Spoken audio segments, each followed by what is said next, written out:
I never thought a piece of cake could change my life forever. There I was, Sarah, 67 years old, watching as my daughter-in-law Emily took the china plate my late mother had given me and smashed it against the kitchen floor. The pieces scattered everywhere, just like my heart in that moment. "I can't take your stupidity anymore, old woman," she screamed at me with that voice I had learned to fear.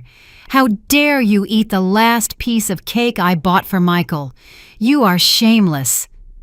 I just stood there trembling, my hands covered in flour because I was making dinner. The same dinner I had been making every single day for the last 5 years, ever since I came to live with them after my husband died. The same dinner they never thanked me for. "Emily, please, I didn't know it was for Michael. I thought—" "Don't give me excuses," she interrupted, getting so close to my face I could smell her sour breath. "Ever since you came to this house, you've done nothing but cause problems. You eat our food, use our electricity, our water, and on top of that you have the nerve to steal my husband's cake." Steal. That word stabbed me in the chest like a dagger.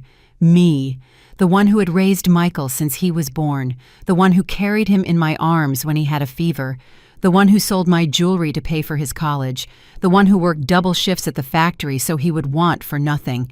Now I was a thief in my own family.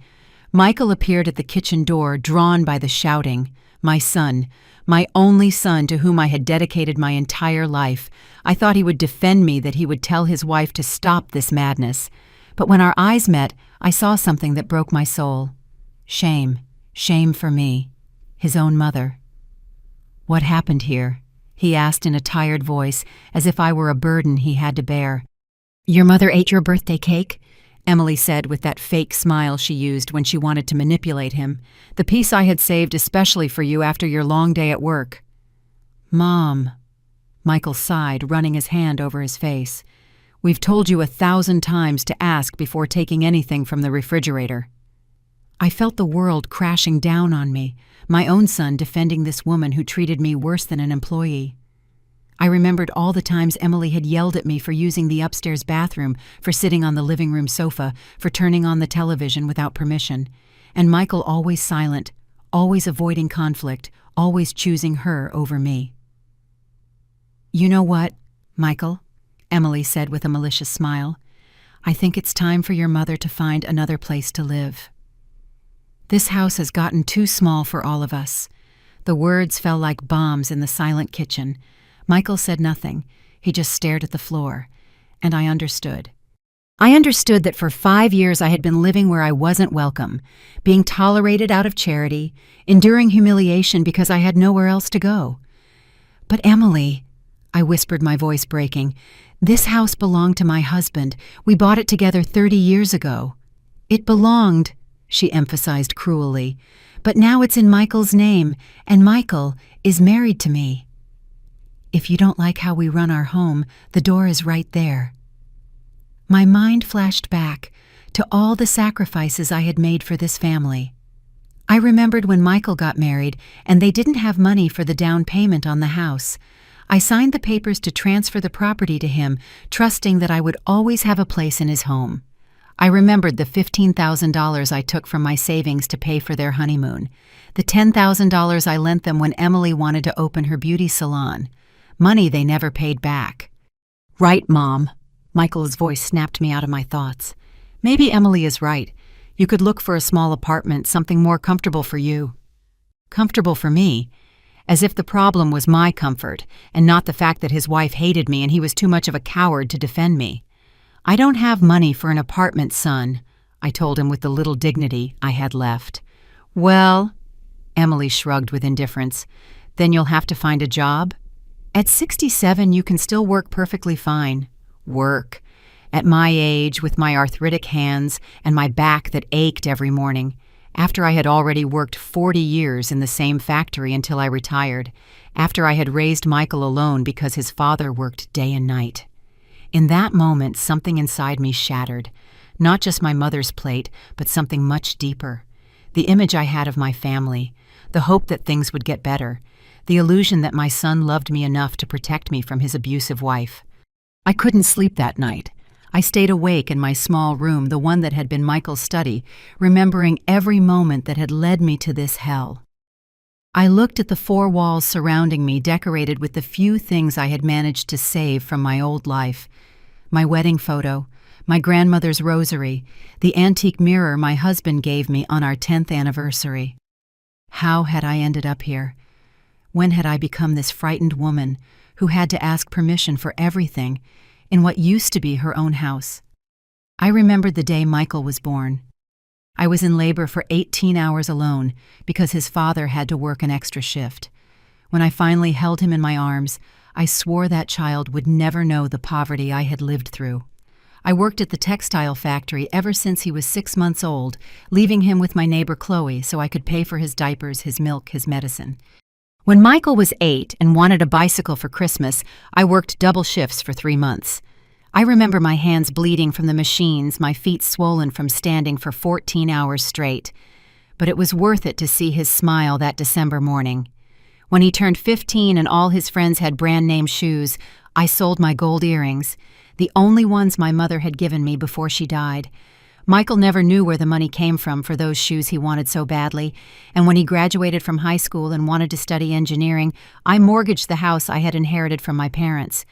$20,000 that had taken my family 2 generations to save, and I bet it all on my son's future. He made it. He graduated with honors, got a good job. I was so proud. But then came Emily. He met her at a party at the company where he worked. She was the manager's secretary, 10 years younger than Michael, with long nails and a shrill laugh. From the first day he brought her home, I knew she didn't want me around. The way she looked at me as if I were something unpleasant that had to be tolerated. At first it was small things, comments about my clothes. "Oh, Sarah, are you still wearing that green dress? It's so old-fashioned." Criticism of my food. "The soup is too salty, don't you think?" Suggestions about my appearance. "You should cut your hair shorter, you'd look younger." Michael would always laugh nervously and ask me to ignore her, that Emily was just direct, but she had a good heart. A good heart. How innocent my son was, or how blinded he had become by love. The wedding was the first big blow.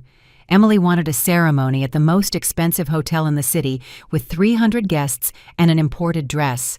The total cost, $45,000. Michael earned good money, but not that much. So once again, Mom to the rescue. "It's just a loan, Mom," he told me with those pleading eyes I'd known since he was a boy.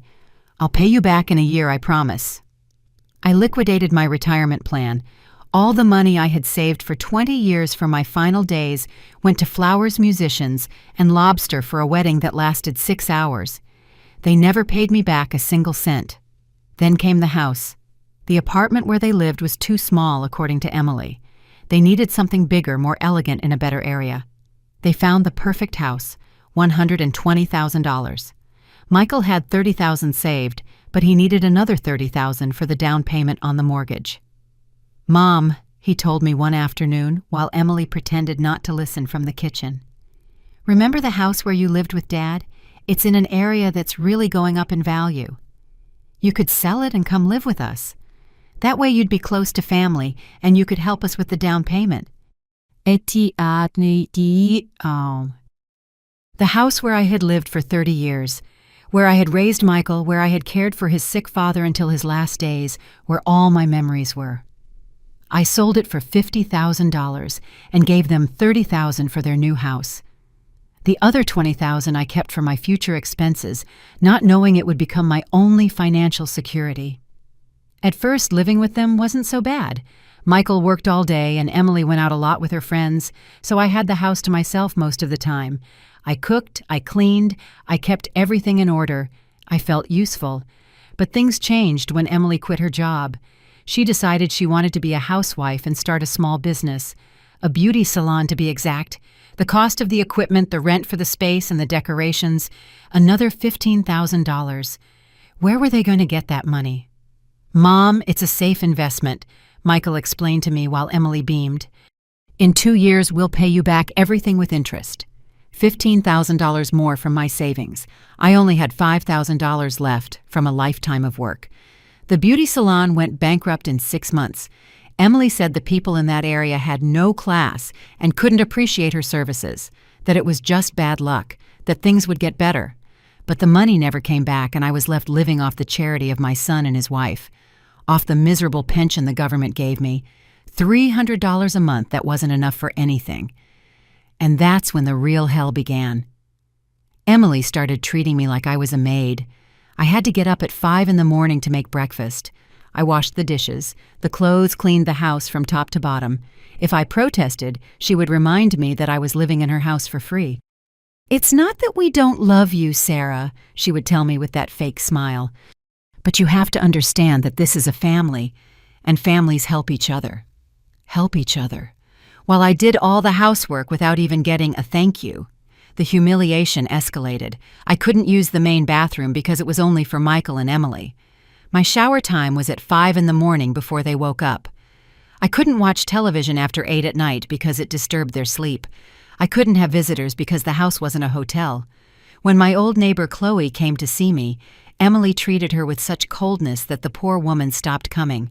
I was completely isolated, depending on the goodwill of 2 people who clearly didn't want me there anymore.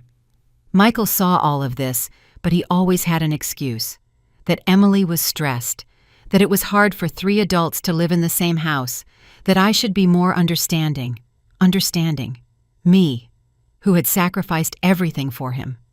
And now, after 5 years of this hell, after giving every last cent of my savings, after becoming the unpaid maid for my own family, they were kicking me out of the house over a piece of cake. The next morning, Emily appeared in my room with a smile that didn't reach her eyes and a folder full of papers in her hands. It was barely 7 in the morning, but she was already perfectly dressed, as if she had been planning this moment for hours. "Good morning, Sarah," she said with that syrupy voice she used when she wanted something. "I hope you slept well because we have important things to discuss." I sat up in bed, still in my nightgown, feeling vulnerable and small in front of this woman who had decided my fate the night before. Michael was standing in the doorway, avoiding my gaze with a coffee mug in his hands, as if it were the most interesting thing in the world. "Look, Sarah," Emily continued, sitting in the only chair in my room. "Michael and I talked all night, and we came to a decision that we think will be best for everyone." Best for everyone. What a nice phrase for saying they were throwing me out of the house.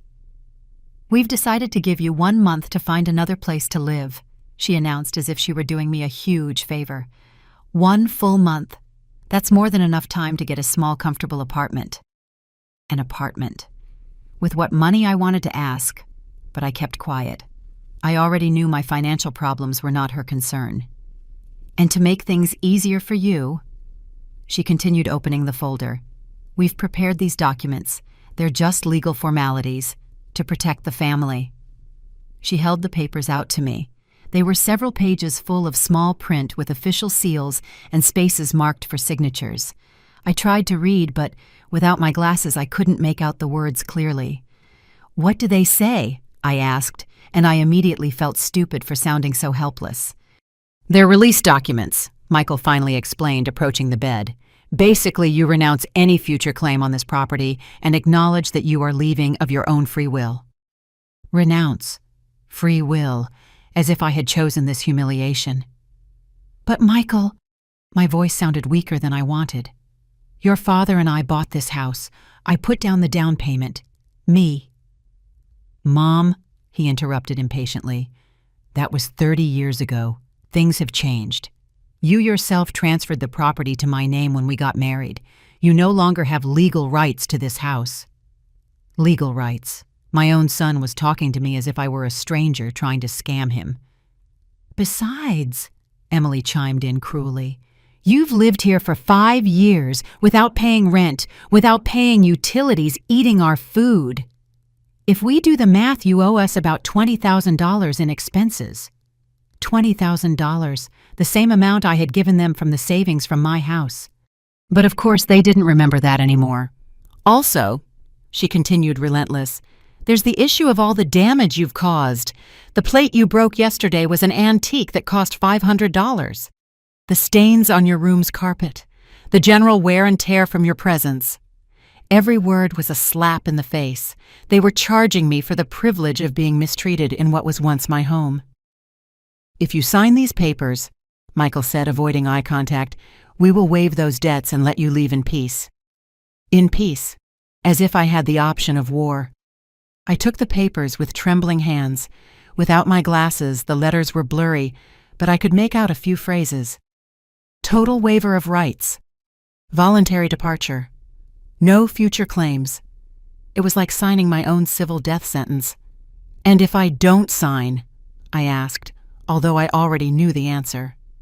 Emily and Michael exchanged a look. It was he who answered. Then we would have to do this the legal way. An eviction lawsuit garnishment of your things for the debts. That whole long, expensive process, and in the end you'd end up in the same place. On the street, but with a legal record that would make it hard for you to get any other place to live. A legal record. My son was threatening to destroy my reputation if I didn't submit to his terms. I looked at Michael, searching for any trace of the boy I had raised, the young man who cried in my arms when he had nightmares, the man who had told me, "Thank you for everything, Mom," on his graduation day. But I only saw a stranger with my son's face, a stranger who had chosen a manipulative woman over the mother who had given him everything. "Are you really going to do this, Michael?" I asked him directly, ignoring Emily's presence. "Are you really going to throw your mother out on the street after everything I did for you?" For a moment, I saw a flicker of doubt in his eyes. His hands trembled slightly around the coffee mug. I thought that maybe, just maybe, he would remember who I really was. But then Emily put her hand on Michael's shoulder, and that moment of hesitation vanished. "Mom, don't be dramatic," he told me in a cold voice. "We're not throwing you on the street. We're giving you a month to get organized." It's more than most families do. Most families, as if we were statistics instead of his own flesh and blood. "Besides," Emily added with malice, "at your age, you should be grateful we've put up with you for so long. Many 67-year-old women live alone, work support themselves. They don't depend on their children like little girls." Little girls. This woman who had never worked a full day in her life, who had bankrupted her business in 6 months, who lived off the money her husband earned from the job I had paid for, was calling me dependent. Something snapped inside me at that moment. It wasn't anger. It wasn't sadness. It was something much deeper and more liberating. It was the final death of my illusions, the final acceptance that my son no longer existed, that he had been replaced by this selfish man who had his face. "All right," I said with a calmness that surprised even me. "I'll sign the papers." Michael looked relieved. Emily smiled in triumph. Neither of them realized that something fundamental had changed in me. I took the pen Emily offered me and signed every page without reading any further. Sarah E. Miller, my full name on documents that sealed my exile from the family I had created. "Very good," Emily said, collecting the papers as if they were a treasure. "We'll give you a copy for your records. And remember, 1 month. Until the 15th of next month." They left my room as if nothing had happened, leaving me alone with the echo of my own decisions. But for the first time in 5 years, I didn't feel defeated. I felt free. Free from the obligation to love people who didn't love me back. Free from the need to justify my existence. Free from the hope that had kept me prisoner of my own kindness. I got out of bed, got dressed in my prettiest dress, the green one Emily hated so much. And I left the house. I had an important call to make. I walked through the streets of my old neighborhood as if I were a tourist in my own life. It had been months since I had left the house alone. I always had to ask permission, give explanations, justify every move. But now, with the signed papers in my purse, I felt strangely liberated from those invisible chains. My destination was the office of Daniel Thompson, the lawyer who had handled my family's legal affairs for years. He had drafted my husband's will, handled the sale of my house. He knew every detail of my financial situation. If anyone could help me understand what options I had left, it was him. His secretary recognized me immediately. She was an older woman my age who had always treated me with respect and kindness. "Mrs. Miller, how wonderful to see you. How is the family?" The family? What a painful irony. "Fine, Susan, thank you. Is Daniel available? I need to consult with him about something urgent." "Of course, please go right in. He always has time for you." Daniel was a man in his 50s with graying hair and kind eyes. He had been friends with my husband since they were young and had always treated me like family. When I entered his office, his smile faded when he saw my expression. "Sarah, what happened? You look different." I sat in the chair across from his desk and took out the papers I had signed that morning. I handed them to him without a word. Daniel reviewed them with professional attention, frowning as he read. When he finished, he looked up at me with a mixture of shock and concern. "Sarah, you signed this." "This morning, Michael and Emily told me it was necessary to make things easier." "Make what easier?" His voice had an alarmed tone I hadn't heard before. I told him everything. The humiliation over the cake, the 5 years of mistreatment, the eviction from the house, the legal threats. I spoke for half an hour without stopping, as if it were a confession I had been holding in for years. When I finished, Daniel was silent for a long time, drumming his fingers on the desk. "Sarah," he finally said, "these documents are a legal disaster. Michael is having you waive rights you didn't even know you had." "What do you mean?" "First, the house. It's true you transferred it to Michael's name when he got married, but under family property law, you retained lifetime residency rights. That means you had the legal right to live there until your death." Lifetime residency rights, words that sounded important but were coming far too late. "Second," he continued, "the expenses they're charging you for. Living with family doesn't create an automatic debt, especially when you substantially contributed to the acquisition of the property." "But I already signed," I whispered, feeling more foolish than ever. "Documents signed under emotional duress can be nullified," he explained, "but it's a complicated and expensive process." Expensive, the word that always ended my hopes. "Daniel, I don't have money for legal processes. I only have $5,000 left from all my savings." "I know, Sarah. I know your financial situation better than anyone." He fell silent again, looking out the window, as if making an important decision. Then he opened a desk drawer and pulled out a thick folder with my name on it.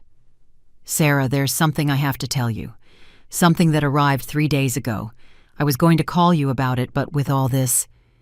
He opened the folder and took out several official documents with seals and signatures. "Your brother Liam passed away." The words hit me like cold water. Liam, my older brother, 5 years older than me. We had lost touch over a decade ago after a stupid family argument. He had gone to live in the United States. He had made his life there, married an American woman. I knew he was doing well in business, but we hadn't spoken since our father's death. "When?" I asked, my voice cracking. "A month ago. He died of a heart attack at his home in Dallas. He had no children. His wife had died 2 years earlier from cancer." A month. My brother had been dead for a month, and I didn't know. While I was enduring humiliation over a piece of cake, Liam had left this world without us ever being able to reconcile. His lawyer in Dallas contacted me because Liam had listed me as his legal representative in Mexico for matters related to his will. "Will." Daniel smiled for the first time since I had arrived. "Sarah, your brother left you everything. Absolutely everything." "What do you mean, everything?" "His construction company, his properties, his investments, his bank accounts. It all adds up to approximately $8 million. $8 million. The figure sounded so absurd I thought I had misheard. "Did you say 8 million? 8 million US dollars. Sarah, your brother was a very successful man. He built shopping malls in Texas. His businesses were worth a fortune." I was paralyzed. $8 million.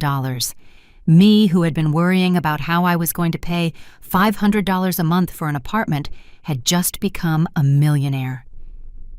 "There's a personal letter for you," Daniel said, taking out a sealed envelope. "Liam wrote it 6 months ago when he was diagnosed with heart problems."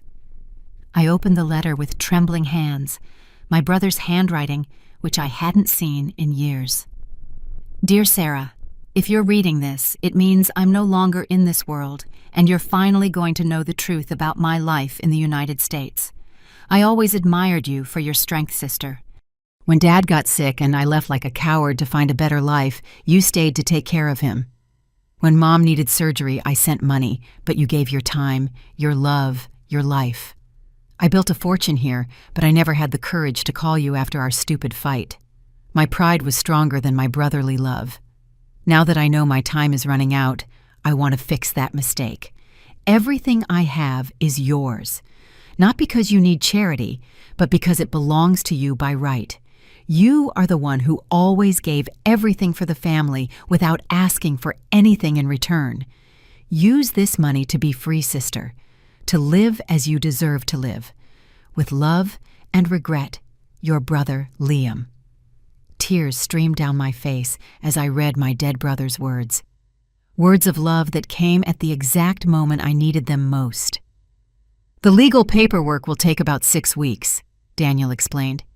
I have to coordinate with the lawyer in Dallas, transfer the property titles, open bank accounts here. But everything is in order. Your brother made sure it was a clean process. Daniel, I said, wiping my tears, do Michael and Emily know anything about this? No, and they don't have to know until you decide what to do with the information. A smile slowly formed on my face, for the first time in years. A real smile, one that came from the heart. You know what, Daniel, I think I'm going to keep this a secret for a while. I have a few things to do first. What kind of things? Family things, I replied, thinking about the papers I had signed that morning. There are some outstanding debts that I need to settle. I left the lawyer's office feeling like I was floating on air. $8 million. Absolute freedom. The power to choose my own life for the first time since I was widowed. But more than the money, what filled me with energy was the sense of poetic justice. After 5 years of being treated like a burden, like a beggar in my own family, I now had the power to change all the rules of the game. I walked back to the house that was no longer mine with a smile I couldn't erase. Michael and Emily had no idea what was coming for them. The real war was just beginning. The next few days were the strangest of my life. On the outside, I was still the same submissive Sarah who washed dishes and swept floors without complaining. But on the inside, something had completely changed. It was as if I had woken up from a 5-year-long dream and could finally see reality with absolute clarity. Michael and Emily noticed my different attitude, but they interpreted it as resignation. They thought I had accepted my fate and was finally behaving like the good loser they expected me to be. Good thing you've finally come to your senses, Sarah, Emily told me on the second day after I signed the papers. You seem more relaxed. You probably feel relieved to no longer have the pressure of maintaining such a big house. Maintaining a house. As if I hadn't been the one keeping it running for 5 years while she painted her nails and watched soap operas. Yes, I replied with a smile she interpreted as submission. I feel very liberated. Michael also seemed more relaxed around me. He even dared to be kind, as if the fact that I had signed my own exile sentence had restored his filial affection. Mom, I've been thinking, he told me one night at dinner. Maybe I can help you find a nice little apartment, something close by, so we can visit each other often. Visit each other often. How funny that sounded coming from the man who hadn't visited me once in 5 years, despite living in the same house. That would be very nice, son, I replied, with the same mysterious smile. Meanwhile, I used every free moment to plan my new life. I called Daniel several times to speed up the inheritance process. I asked him to be discreet to handle everything from his office without involving me visibly. Are you sure you want to keep this a secret? He asked during one of our calls. $8 million isn't something you can hide forever. I just need a few more weeks, I explained. I have a plan. The plan began to take shape when I remembered a conversation I had overheard between Michael and Emily the week before. They were talking about their financial problems, thinking I couldn't hear them from the kitchen. The car loan payment is due next month, Michael had told his wife. That's $8,000 we don't have. And the credit card is maxed out, Emily had replied with concern. $12,000. We can barely pay the interest. Not to mention the mortgage, which is due in 15 years. We still owe $90,000. $90,000 on the mortgage. On the house that I had originally paid for, that I had put the down payment on, that I had invested my life savings into.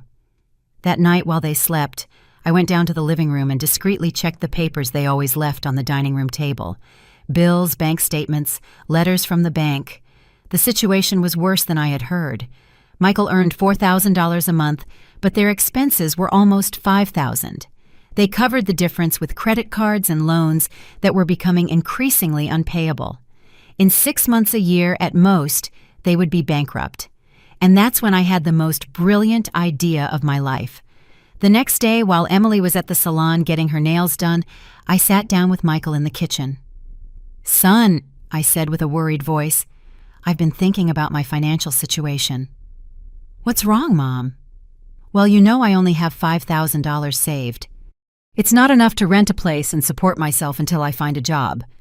Michael looked uncomfortable, as he always did when we talked about money. "Mom, I already told you we're going to help you find something affordable." No, I interrupted him. "I don't want to be another burden on you. You've done enough by putting up with me for so long." I saw him relax when he heard I wasn't going to ask for money. "But I had an idea," I continued, "and I want to know what you think." "What idea?" "Do you remember my friend Chloe? The one who lived next to our old house?" "Yeah, of course." "Well, it turns out her brother died last month and left her a small house in the center of town. Chloe already has her own house and wants to sell that property quickly." Michael listened attentively, but he still didn't see where my story was going. "The house is worth about $30,000, but Chloe told me she would sell it to me for $20,000 because we've been friends our whole lives." "Mom, but you don't have $20,000. "I know, but I thought of something. What if you lend me the $15,000 I'm missing? I'll put in my $5,000 saved. You lend me $15,000 and I'll buy the little house. Then I'll pay you back little by little with my pension." Michael looked thoughtful. I could see the gears turning in his head. "And where am I going to get $15,000, Mom?" "Well," I said, as if the idea had just occurred to me, "you could get a loan with the house as collateral. It's a safe investment because the property I'm going to buy is worth more than what I'll pay for it." A home equity loan. Exactly what I needed for the most delicious part of my plan. "I don't know, Mom. I'd have to talk to Emily about it." "Of course, think it over. I'm just telling you it would be the perfect solution for everyone. I would have my own house, and you would have your complete privacy." That night I heard Michael and Emily discussing the topic in their room. The walls in that house were thinner than they thought. "It's a good idea," Emily was saying. "We get rid of her forever and even make some money." "What do you mean, make money?" "Think about it, Michael. We lend her $15,000 to buy her house. She'll pay us back with her pension, which is $300 a month. In 5 years, she'll have paid us $18,000. We make $3,000 in interest. But what if she can't pay? Then we keep the house she bought, which is worth $30,000. It's a guaranteed profit no matter how you look at it." Guaranteed profit. How adorable they were in their greed. "Besides," Emily continued, "with the money we'll save on food and utilities when she's gone, the loan practically pays for itself." The next day, Michael gave me the good news. "Mom, I talked to Emily and we agree. We're going to lend you the $15,000 for your house." "Oh, Michael, you're the best son in the world." I feigned tears of gratitude while inwardly laughing at how easy it had been to manipulate them. They who thought they were using me had just fallen right into my trap. "I'm going to the bank this afternoon to apply for the loan," he told me. "With the house as collateral, there shouldn't be a problem." "And I'll call Chloe to close the deal," I lied shamelessly. Of course, Chloe didn't exist, nor her dead brother, nor the house for sale, but Michael and Emily wouldn't know that until it was too late. That afternoon, while Michael was at the bank, mortgaging his house to give me a loan he thought was for my benefit, I was at Daniel's office finalizing the details of my inheritance. "The papers arrived from Dallas this morning," he informed me. "You can now access the bank accounts. The $8 million is officially at your disposal." $8 million that Michael and Emily didn't know existed. $15,000 they were going to lend me thinking they were doing me a favor, and a revenge plan that would make the coming months the most interesting of my life. "Daniel," I said with a smile he hadn't seen in years, "I need you to prepare some more documents for me, and I also need you to recommend the best private detective in the city." "Private Detective Sarah, what are you planning?" "Justice," I replied simply. "Pure and sweet justice." Michael returned from the bank that afternoon with his face beaming with satisfaction. He had gotten the $15,000 home equity loan without any problem, just as I expected. The bank knew his credit history, knew he had a stable job, and the house was enough collateral for such a small loan. "Everything went perfectly, Mom," he announced as Emily smiled by his side, as if they had just performed the charity act of the century. "The money will be available tomorrow morning." "How wonderful, son!" I exclaimed with genuine enthusiasm, though for completely different reasons than they imagined. "I don't know how to thank you for this huge favor." "It's the least we can do," Emily said with that fake smile I knew so well. "After all, we're family." Family? What a flexible word in that woman's mouth.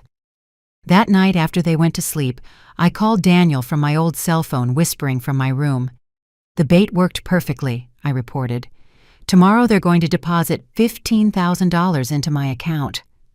"Sarah, I hope you know what you're doing. What you're planning is creative but also dangerous." "Daniel, they stole more than $100,000 from me over the years. The $30,000 for the down payment on the house, the $15,000 for the beauty salon, the $45,000 for the wedding, plus 5 years of unpaid domestic labor. If we calculate everything with interest, they owe me close to $200,000. "But morally, you're right. That doesn't mean legally." "That's why I need everything to be perfectly documented. Every step, every transaction, every move. There can't be any legal errors." "All right, I trust you, but be very careful." The next day, Michael accompanied me to the bank to make the deposit.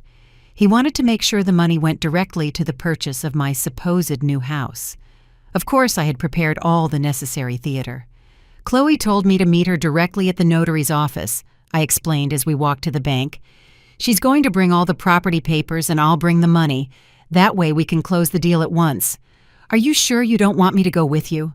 That's a lot of money to be carrying around alone." "No, son, don't worry. Chloe will be with me, and the notary's office is only 3 blocks from the bank. Besides, you have to work." At the bank, Michael deposited the $15,000 into my account. I added my $5,000 saved, as we had agreed. $20,000 that, according to them, would be used to buy my new house. "There you go, Mom," Michael said, handing me the deposit receipt. "There's your $20,000. I hope you'll be very happy in your new house." "I'm sure I'm going to be immensely happy," I replied with a smile he interpreted as motherly gratitude. We said goodbye at the bank entrance. Michael went to work, convinced he had solved his mother problem forever. I headed to Daniel's office to set the second phase of my plan in motion. "Do you have the documents ready?" I asked as soon as I entered his office. "Everything is here," he said, pointing to a pile of papers on his desk. "But Sarah, once we do this, there's no going back." "Daniel, there's been no going back for me since the moment they kicked me out of my own house. Now it's my turn to move the pieces on the board." The documents were a legal work of art.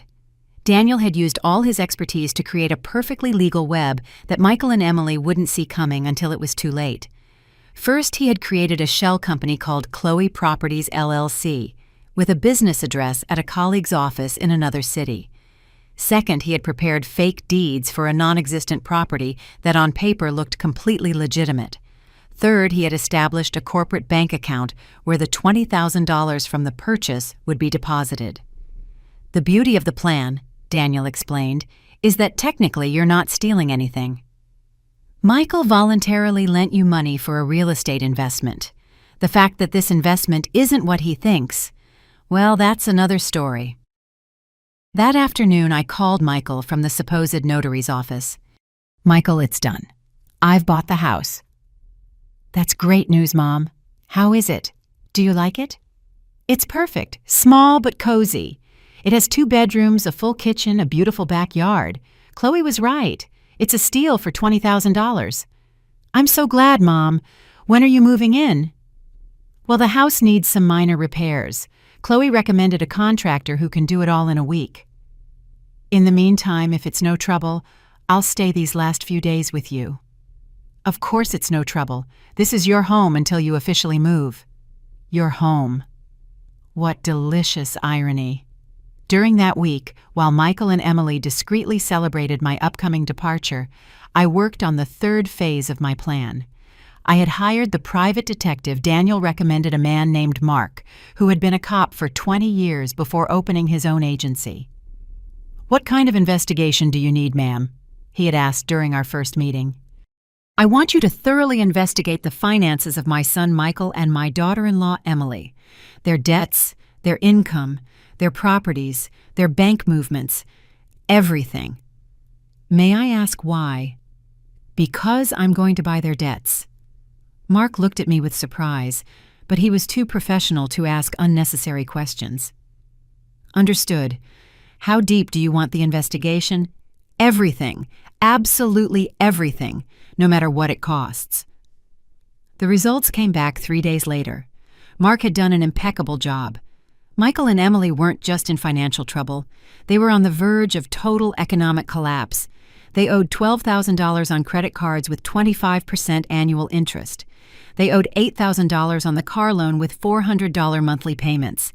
They owed $90,000 on the house mortgage with $800 monthly payments. And now they owed another $15,000 from the loan they had given me with an additional $300 monthly payment. In total, their debts added up to $125,000, with monthly payments of $1,500. More than 30% of Michael's income was going to debt, not counting housing, food, and utility expenses. But the most interesting part was who the creditors were. The credit cards belonged to a large bank that frequently sold off delinquent portfolios. The car loan was with a finance company that also used to sell its problem debts. The house mortgage was with an institution that had a history of negotiating with private investors. "Mark," I said after reviewing the report, "I need you to find out how I can buy all of these debts." "Buy them, ma'am, that requires considerable capital." "I have the capital. I just need to know the process." Buying debt was simpler than I had imagined. Banks and finance companies regularly sold their delinquent portfolios to specialized collection agencies, usually for 40 or 50% of the nominal value. With the right contacts and enough money, anyone could become the creditor for someone else's debts. The process can take between 2 and 4 weeks, an investment specialist Daniel had recommended explained to me. But with your available capital, you could acquire all those debts for approximately $60,000. $60,000 to become the legal owner of all of Michael and Emily's debts. $60,000 to have the power to decide whether to give them flexible payment plans or to call in all the loans at once. "Do it," I ordered without hesitation. While the wheels of justice began to turn silently, I continued to play my role as the grateful mother in the house. I cooked, I cleaned, I smiled when they spoke to me. Michael and Emily were so excited about my departure that they had even become nice to me. "You're going to miss cooking for us, aren't you, Sarah?" Emily said to me one night at dinner. "Oh, yes," I replied with perfect sincerity. "But I'm sure you'll find a way to manage without me." "Of course! Michael cooks very well when he wants to. Right, love?" Michael nodded with his mouth full, having no idea that in 2 weeks he would be cooking all his own meals because they wouldn't be able to afford a maid. "And you'll be in your new little house, too," Emily continued. "Independent, free, without the complications of living with family. Independent and free." If only she knew how free I was about to become. That night before sleeping, I checked my phone and found a message from Daniel. "It's all set. The collection agencies accepted the offer. In 1 week, you will be the legal owner of all their debts." 1 more week. I just needed to keep up the act for 1 more week, and then I could reveal my true identity. Not the submissive, grateful Sarah they had known for 5 years, but the new Sarah, the millionaire, the creditor, the one who held all the power, the one who was going to teach them what it really meant to be kicked out of your own house. The day came sooner than I expected. A week later, Daniel called me early in the morning with the news I had been waiting for. "Sarah, it's done. You are officially the owner of all of Michael and Emily's debts, $125,000 that they now owe directly to you." I hung up the phone and sat on my bed, processing the magnitude of what had just happened. In 1 week, I had gone from being a woman kicked out of her home to being the primary creditor of the people who had kicked me out. Michael and Emily had no idea what was coming. That morning at breakfast, I acted as usual. I served coffee, made scrambled eggs, maintained trivial conversation about the weather and the plans for the day. "Mom," Michael said as he got ready for work, "do you know when you're moving out for good?" "Very soon, son. I'm just waiting for the final repairs to be finished." "How exciting," Emily exclaimed with false enthusiasm. "Your new independent life is about to begin." My new independent life, if only she knew. After Michael left for work and Emily locked herself in her room to watch her morning soap operas, I headed to Daniel's office to receive all the official documents that accredited me as the new creditor. "Here are all the contracts," he said, handing me a thick folder. "The credit cards, the car loan, the $15,000 home equity loan they gave you. And most importantly, you have the right to demand immediate payment of the main mortgage on the house if they miss a single payment. How does that work exactly? Simple. If Michael and Emily fall behind on any payment for more than 30 days, you can exercise your right as the primary creditor and demand full immediate payment of all debts. If they can't pay you, proceed with foreclosure." Foreclosure. The word sounded beautiful to my ears. "And how long do they have before they start having problems?" Daniel checked his papers and smiled. "By my calculations, with their current expenses and the new loan they took out for you, they'll start missing payments within 2 months max." 2 months, 60 days, to watch how the financial pressure would start to break their perfect marriage and comfortable life. But I had no intention of waiting that long. "Daniel, what would happen if I decided to demand immediate payment of my $20,000 loan? The one for the fake house." "Exactly. Well, technically, you have every right. It was a personal loan without specific collateral beyond a promise to pay. You can demand it whenever you want. And if they can't pay, then you can sue them for breach of contract and seize their assets to recover your money." That afternoon, as I was making dinner, I decided it was time to begin the final phase of my plan. Michael came home tired as always and sat at the table waiting for me to serve him his food. "Michael," I said as I put the plate in front of him, "I need to talk to you about something important." "What's wrong, Mom?" "It's about the money you lent me." Michael looked up with curiosity. Emily, who had appeared in the kitchen drawn by the conversation, moved closer to listen.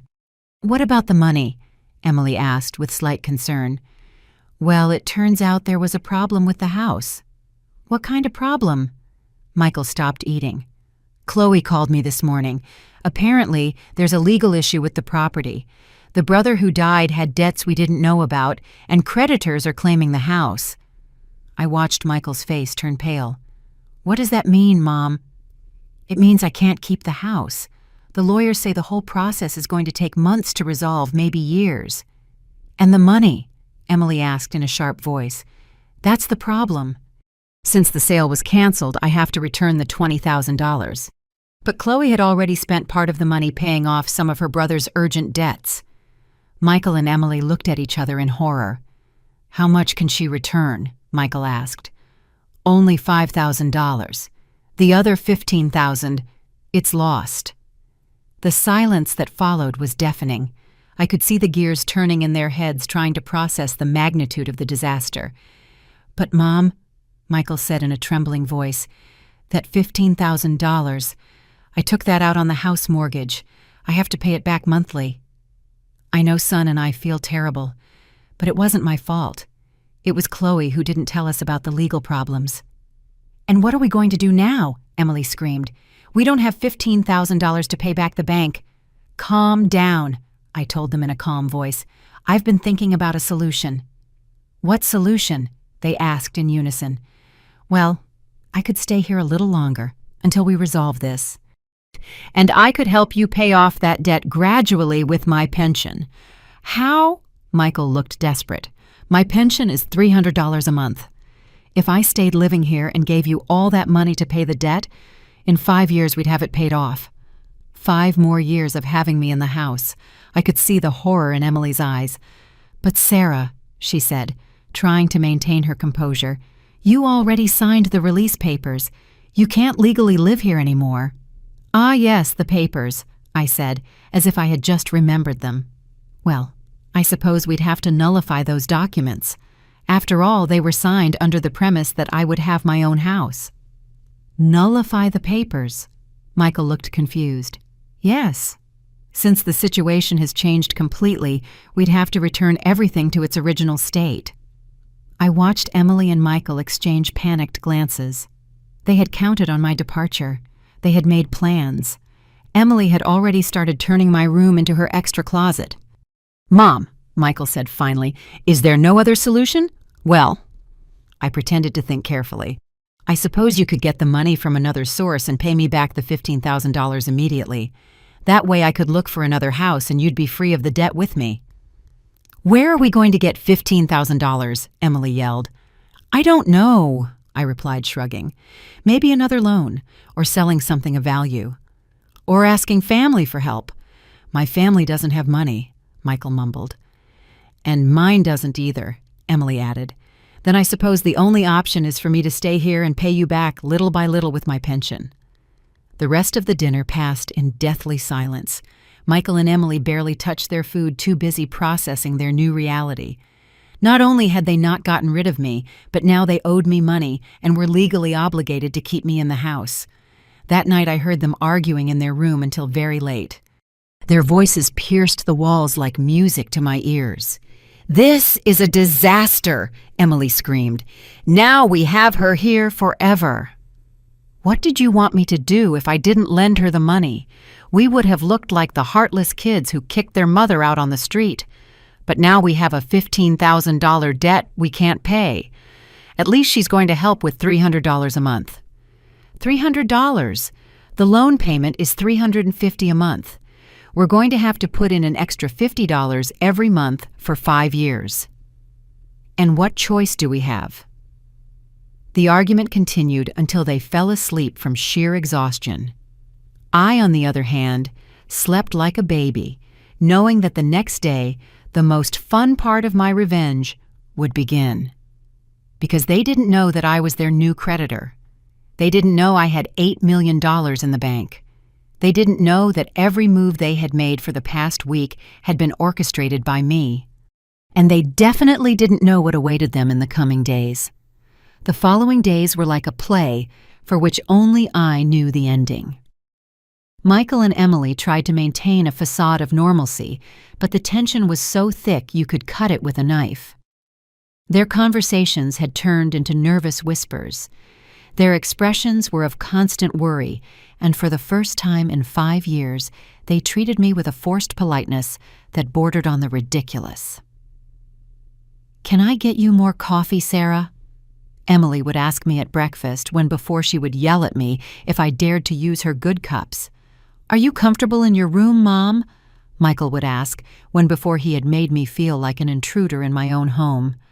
I enjoyed every second of their discomfort, but I maintained my facade as the grateful mother worried about their financial situation. "Don't worry about me," I would tell them with a maternal smile.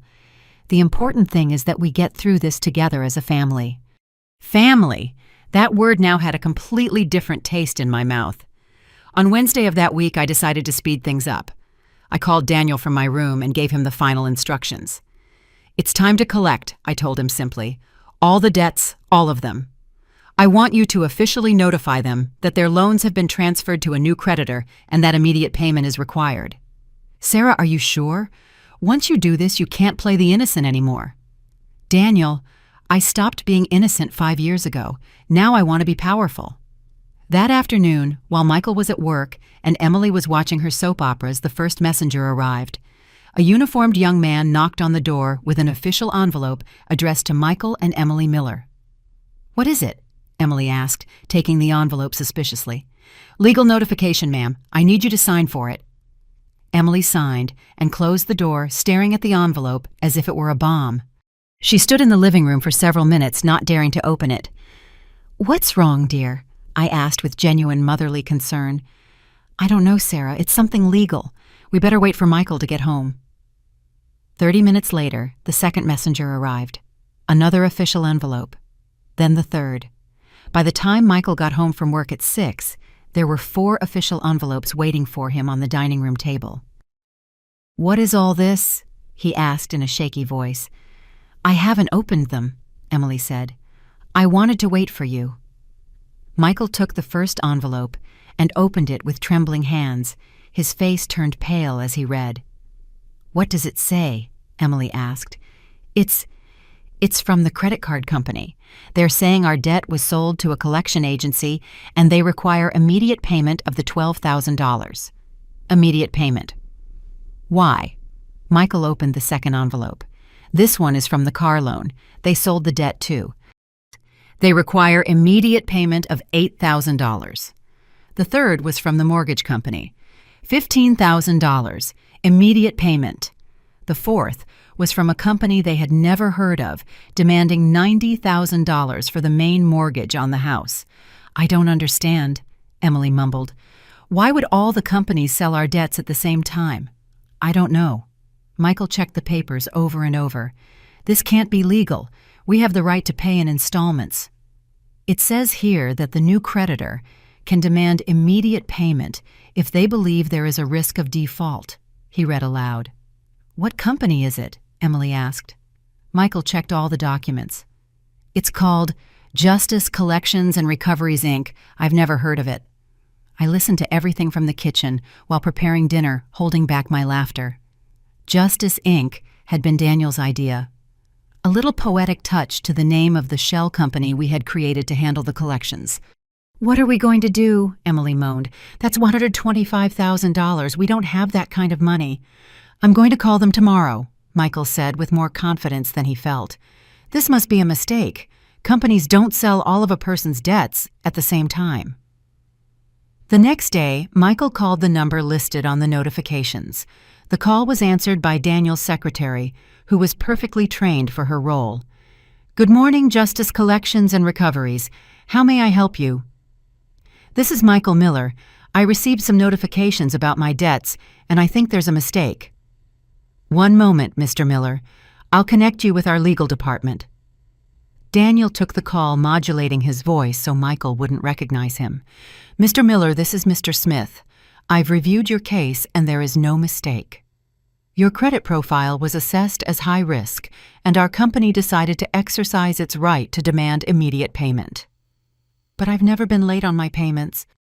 "It's not just about late payments, Mr. Miller. It's about future ability to pay. Our analysis indicates that you are on the path to bankruptcy, and we prefer to recover our money now." "That's ridiculous. I have a stable job. I've never—" "Mr. Miller, isn't it true that you recently took out an additional home equity loan for $15,000? Michael went silent. "Isn't it true that your monthly expenses exceed your income by approximately $800? More silence. "Isn't it true that you have been using credit cards to pay for basic living expenses?" That's temporary." "Mr. Miller, our analysis is correct. You represent an unacceptable credit risk. You have 30 days to bring all your payments current, or we will proceed with legal action." "Legal action? Seizure of assets, wage garnishment, home foreclosure. Everything within our legal rights." Michael hung up the phone, his hands shaking. That night, the argument in their room was epic. "This is your fault," or Emily screamed. "If you hadn't lent that $15,000 to your mother, we wouldn't be in this situation. My fault. You were the one who insisted on kicking my mom out of the house. Because we couldn't afford to keep her. And now it turns out we can't keep the house without her. What are we going to do, Michael? Where are we going to get $125,000? I don't know. Maybe we could sell the house." "Sell the house? And where will we live?" "In a small apartment. At least we'd be out of debt." "No. This is my house. I'm not going to live in some miserable apartment." The argument continued late into the night. I fell asleep lulled by the sound of their marriage falling apart. The next day, Michael came home with a desperate proposal. "Mom," he said to me at dinner, "I need to ask you a very big favor." "Of course, son. Tell me what you need." Do you know anyone who could lend us money? It's a very difficult situation." "How much money do you need?" "A lot. Like $125,000. I feigned shock. My goodness, Michael. That much. What happened? Michael explained the whole situation conveniently, omitting that it all started because they wanted to kick me out. That's terrible, I said, shaking my head with concern. And what will you do if you can't get the money? We don't know. We might have to sell the house. Sell the house, I exclaimed with fake horror. But Michael, this house has so many memories. Your father and I bought it when you were little. You grew up here. You became a man here. I saw tears forming in my son's eyes. For the first time in years, he seemed to remember who he really was. I know, Mom, but I don't see any other option. Let me think, I said, as if I were genuinely looking for a solution. Maybe I can help in some way. How, Mom? You don't have any money. No, but I have contacts, people I met during all my years of work. Let me make some calls, talk to some people. Maybe I can find someone willing to help. For the first time in weeks, I saw hope in Michael's eyes. Would you really do that for us, Mom? Michael, I said, taking his hand. You are my only son. I would do anything to protect my family. That night, while they slept restlessly, I planned the final blow. The moment I would reveal who really held the power in this house. The moment the submissive mother would become the most powerful woman they had ever known. The moment I had been waiting for months had arrived. It was Friday afternoon, and Michael and Emily were sitting in the living room, surrounded by financial papers, calculators, and bills, desperately trying to find a solution to their crisis. They had spent all week calling banks family friends, anyone who could lend them money, without success. Mom, Michael said when I entered the living room. Were you able to talk to your contacts? Yes, son, I replied in a serious voice. In fact, I have very good news. Both of their eyes lit up immediately. You found someone willing to help? Emily asked anxiously. Better than that, I said, sitting down across from them. I found someone who is willing to buy all your debts and give you a much more flexible payment plan. Michael leaned forward. Really, who? She's a private investor who specializes in helping families in financial crisis. A very successful, very powerful woman who has a lot of money and likes to help people. What's her name? Emily asked. Well, I smiled slowly. Her name is Sarah. Sarah E. Miller. There was a confused silence. Michael frowned. Mom, that's your name. Exactly. The silence became deafening. I watched their brains slowly process what I had just said. Mom, Michael said in a trembling voice. What? What are you saying? I got up from the chair and walked to the window, turning my back to them dramatically. What I'm saying, Michael, is that I am your new creditor. I bought all your debts. The $125,000 you owe it to me. That's impossible, Emily shouted. You don't have any money. I turned slowly towards them, and for the first time in 5 years, my smile was absolutely genuine. I don't have money. My dear Emily, I just inherited $8 million from my brother Liam. $8 million. Michael looked like he was going to faint. $8 million US. My brother died 2 months ago and left me his entire fortune.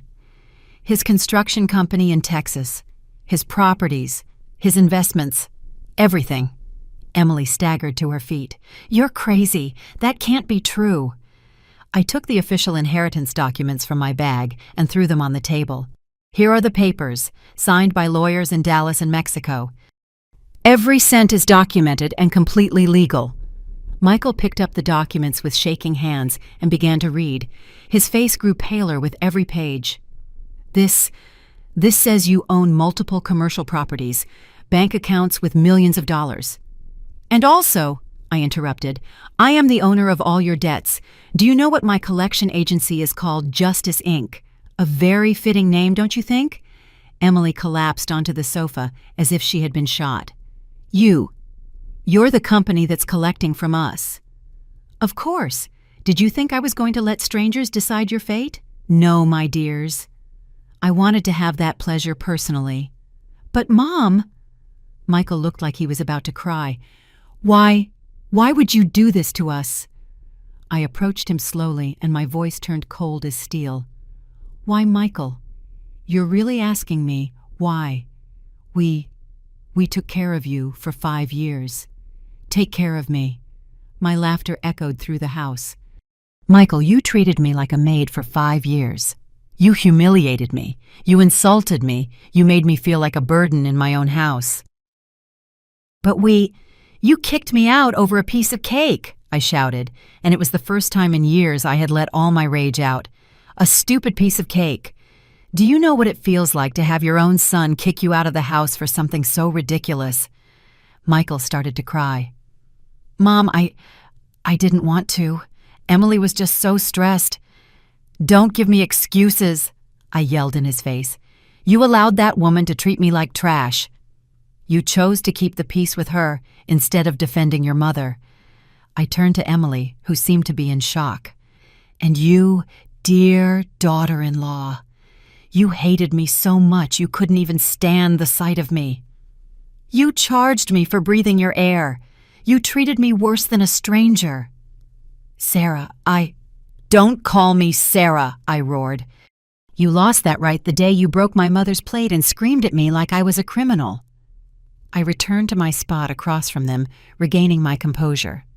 So yes, I bought all your debts, and now I have the power to decide what to do with you.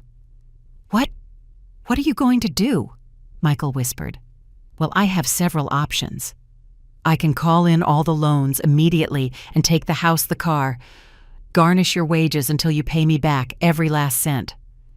Emily started to hyperventilate. Or, I continued, I can be generous and offer you a payment plan. What kind of plan? Michael asked desperately. Simple. You're going to pay me back the $125,000 in monthly installments of $1,000 for the next 10 years. $1,000 a month. That's impossible, Emily screamed. Impossible! You used to spend more than that on restaurants and clothes every month when you thought you had money. But that will leave us with nothing to live on. Exactly what you left me with for 5 years. Nothing. Michael knelt in front of me. Mom, please. We're family. You can't do this to us. Family. My eyes filled with tears, but they were no longer tears of sadness. They were tears of liberation. Michael, when you kicked me out of this house over a piece of cake, you said we weren't family anymore. I was wrong, Mom. I was so wrong. Yes, you were, but it's too late for regrets now. Emily found her voice. This is revenge. You're just doing this for revenge. No, Emily, this is justice. Revenge would be leaving you on the street with nothing, just like you planned to do to me. Then, what do you want from us? Michael asked. I want you to learn what humility is. I want you to understand what it feels like to depend on the generosity of others. I want you to value what really matters in life. I headed for the stairs, but I stopped and turned back to them one last time. Oh, and one more thing. Since I am now your primary creditor, I technically get to decide if you can continue living in this house or not. What do you mean? Emily asked, terrified. I mean that starting today, I make the rules in this house. You will live according to my terms. You will treat me with the respect I deserve, and you will remember every single day who really holds the power here. I went up the stairs, leaving them in the living room crying and trying to process the magnitude of what had just happened. In my room, I sat in front of the mirror and truly looked at myself for the first time in years. I no longer saw the scared, submissive woman I had been. I saw a powerful, free woman who had reclaimed her dignity and her strength. I picked up the phone and called Daniel. How does it feel to be a millionaire? He asked. It feels like justice, I replied. Pure and sweet justice. That night, for the first time in 5 years, I slept soundly, knowing that I would never again have to ask permission to exist, knowing that I had regained not only my power, but my dignity. Michael and Emily learned that night what it truly meant to be afraid of losing everything, and I learned that it's never too late to stand up for yourself, to take back control of your life, to show that older women are not disposable. The woman who had kicked me out over a piece of cake had awakened a lioness. And lionesses, when they awaken, never go back to being lambs. 6 months after that night, that changed everything forever. I woke up in my new house.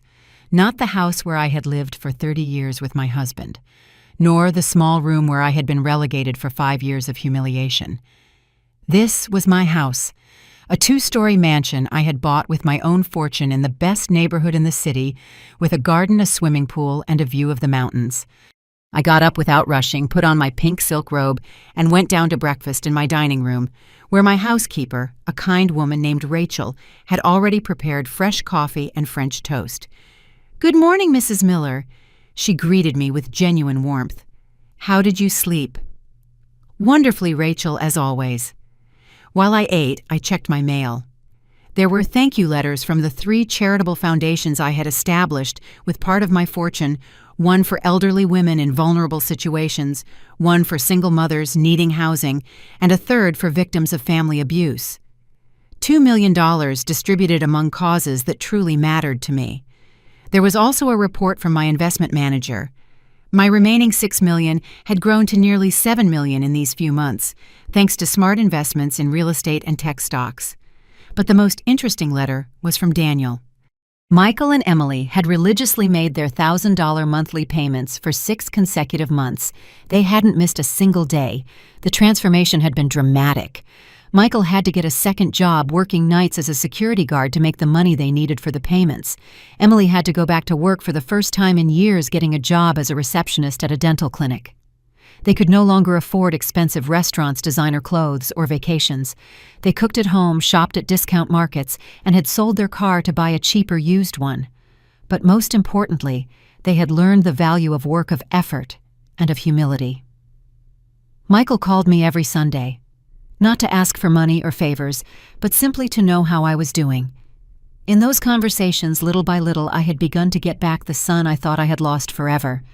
"Mom," he had told me last week, "I wanted to apologize again. Not just for kicking you out, but for all the years I let Emily treat you badly." "And why didn't you defend me, Michael?" I asked him directly. "Because it was easier to please her than to confront her. Because I thought you would always be there no matter how we treated you. Because I took your love and your sacrifice for granted." Those words had been worth more than all the money in the world. Emily, for her part, had undergone an even more radical transformation. Work had humanized her in ways I never thought possible. She was no longer the capricious, cruel woman who had made my life impossible. She was someone who understood what it meant to earn every dollar with the sweat of her brow. The last time I saw her during one of my surprise visits to inspect the house, yes, as the creditor I had that right, she asked to speak to me alone. "Mrs. Miller," she said with tears in her eyes, "I know I have no right to ask for your forgiveness after everything I did to you." "You're right," I replied, not softening my words. "You don't have the right. I know, but I want you to know what I've learned. I've learned what it is to work hard, what it is to worry about money, what it is to have no power over your own life. And now I understand why you stayed quiet for so many years. I understand what it's like to depend on others to survive." It was the first honest conversation we had had in 5 years.